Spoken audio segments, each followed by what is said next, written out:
जिसको दुनिया बहुत योग्य मानती है, ये देखिए, वो असफल है जीवन में। और जीवन 100% रिस्क है। यहां मौत को छोड़कर कुछ भी कंफर्म नहीं है। शाबाश, वेरी गुड। इतनी ईमानदारी है, इतनी ईमानदारी तो है कि तुम मानते हो कि मेरा पढ़ने में मन नहीं लगता। यह है परमात्मा का आशीर्वाद। मेहनत उसने किया है, लेकिन माहौल किसने दिया, संगत किसने दी। इसलिए जब भी किसी छोटे आदमी को महान बनना है तो उसको अपनी उपयोगिता बढ़ानी है, क्योंकि जो उच्च तबका है वो सिर्फ आपकी उपयोगिता का सम्मान करता है।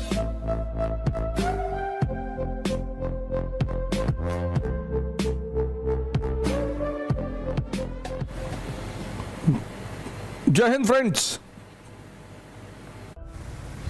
अगर हम पढ़ा सकते हैं, अगर हम बदल सकते हैं खुद को, तो इस विश्व में कोई भी व्यक्ति कुछ भी कर सकता है सर, बशर्ते उसे एक चीज करनी पड़ेगी, अपना आत्म मूल्यांकन। तो मैंने उनसे कहा कि यार तुम बिटिया का ज्यादा चिंता ना करो, दुनिया में सबसे इंपॉर्टेंट चीज है डायरेक्शन। जिसको भी मिल गई और समझ में आ गई। बहुत लोगों को डायरेक्शन मिलती है, समझ में नहीं आती। तेंदुलकर और कांबली दोनों के एक ही गुरु हैं, रमाकांत आचरेकर। माननीय श्री रमाकांत आचरेकर अब तो हमारे बीच है नहीं वो, लेकिन एक आदमी क्रिकेट का खुदा बन गया, भगवान, और दूसरा आदमी तमाम योग्यता होने के बावजूद गुमनामी के अंधेरे में खो गया। मैंने कहा ना, इस दुनिया में हम सब योग्य हैं। कल मैंने आपसे एक बात कही, पता नहीं आपने ध्यान दिया कि नहीं दिया। कल मैंने आपसे एक बात कही कि इस दुनिया में सभी योग्य हैं। कोई अर्जुन है, कोई कर्ण है, और आमतौर पर ऐसा देखा गया है कि जिसको दुनिया बहुत योग्य मानती है, ये देखिए, वो असफल है जीवन में। ये बात लोगों को बड़ी परेशान करती है, बहुत हैरान करती है कि ऐसा क्यों है यार, कि एवरेज क्षमता का आदमी, अब कर्ण के सामने अर्जुन 99.2%, 10+2 90%, 99.2%, सॉरी 99.2%, 10+2 90%, और ये आदमी जीत रहा है। ये बात आपको आश्चर्यचकित नहीं करती? और ये यही नहीं है कहानी में, ये जीवन में भी है। दुनिया की नजर में जो कम योग्यता के लोग हैं, उन्होंने बड़ी जबरदस्त जबरदस्त जगह बनाई है।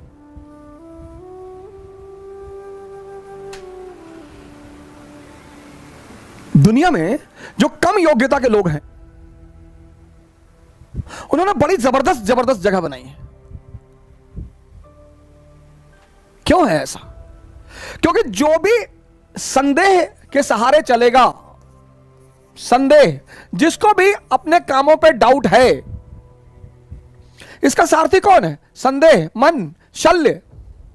इनका सारथी कौन है? चैतन्य। ये कल मैंने आपको बताया था, कॉन्शियस। पर जीवन में यह देखो कि तुम्हारा सारथी कौन है। और जीवन 100% रिस्क है।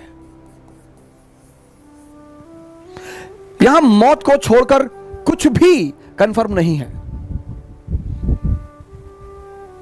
और 98% लोग इस दुनिया में, 98% लोग इस दुनिया में हर चीज का कंफर्मेशन चाहते हैं। बस ये परेशान है, यही परेशान है। 2% रिस्क लेते हैं, और जब ये 2% उपलब्धि की ऊंचाइयों तक पहुंच जाते हैं, तो ये 98-90% अपने आप को सांत्वना देता है कि अरे भैया, भाग्य, भाग्य भैया, भाग्य, भाग्य के बली है भैया। भाग्य, भाग्य नहीं है, आशीर्वाद मैं मानता हूं परमात्मा का। भाग्य तो मैं मानता ही नहीं, मैं परमात्मा का आशीर्वाद मानता हूं कि आप कोई काम करते हो, वो आपके सर पर हाथ रख देता है, तो कितना भी मुश्किल काम हो वो आसान होता चला जाता है। और आप कोई, ऐसे कई सारे लड़के मैंने अपने टीचिंग के दौरान देखे, जो आए और आते उन्होंने कहा कि सर हमें आईएएस वाईएएस नहीं बनना, पापा जबरदस्ती भेज दिया, हम पढ़ने आए, हम नाम नहीं लेंगे। एक यूपी कैडर के आईएएस है, मैं उनका नाम नहीं लूंगा, हमारे मित्र हैं, उन्होंने हमसे यही कहा था कि सर पापा जबरदस्ती भेज दिया, हम हाईकोर्ट में प्रैक्टिस करना चाहते थे और जब हमारा पढ़ने वढ़ने मन नहीं लगता है। हमने कहा बहुत जबरदस्त यार, बहुत बढ़िया, शाबाश, वेरी गुड। इतनी ईमानदारी है, इतनी ईमानदारी तो है कि तुम मानते हो कि मेरा पढ़ने में मन नहीं लगता। फिर एक बैग वो बंदा गायब हो गया और हुआ क्या, अच्छा ग्रुप मिल गया, अच्छे लड़के मिल गए, अच्छे सीनियर मिल गए और पढ़ने में मजा आने लगा, मजा आने लगा, बंदा वो काम करने लगा।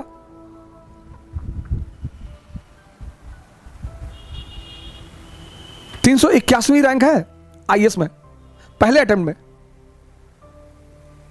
381, दूसरे अटेम्प्ट में 104। मतलब पहला अटेम्प्ट में, ये नहीं कि पहला एक अटेम्प्ट में हुआ ही नहीं,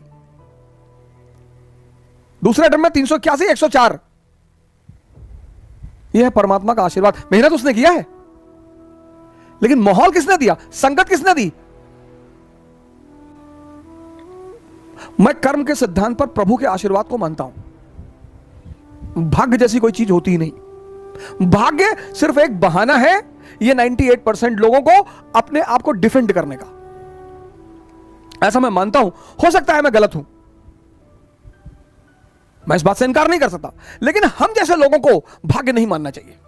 मिडिल क्लास के लोगों को कभी भाग्य नहीं मानना चाहिए, कभी नहीं, मानना ही नहीं चाहिए। अगर होता भी है तो भी नहीं मानना चाहिए, क्योंकि हमारे पास खोने को कुछ है ही नहीं। हमारे पास क्या था, हमारे पिताजी डाक खाने के बाबू थे, हम 2 कमरे के मकान में रहते थे, हमारे पास खोने को ही क्या था, लेकिन हमारे पास पाने को पूरी दुनिया थी। इसको हावी मत होने दीजिए, नहीं तो कितना भी योग्य व्यक्ति होगा कुछ कर नहीं पाएगा सर। जो भी संदेह के सहारे चल रहा है, जो भी मन के सहारे चल रहा है, तभी तो कबीर ने कहा साहब से सब होत है, बंदे से कुछ नहीं। राई को पर्वत करे और पर्वत को राई। इसलिए जब भी किसी छोटे आदमी को महान बनना है तो उसको अपनी उपयोगिता बढ़ानी है, क्योंकि जो उच्च तबका है वो सिर्फ आपकी उपयोगिता का सम्मान करता है। मनोज तिवारी जी ने अपनी उपयोगिता बनाई, गायक थे, एक जनाधार बनाया,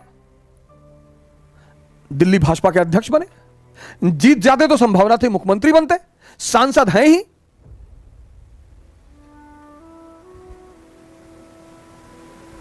उपयोगिता। नमस्ते भैया। खुश रहो। दिल्ली से वापस कब आए? दिल्ली नहीं, अब मैं कानपुर में रहता हूँ। पर यूपीएससी की तैयारी करने वाले तो दिल्ली ही जाते हैं ना?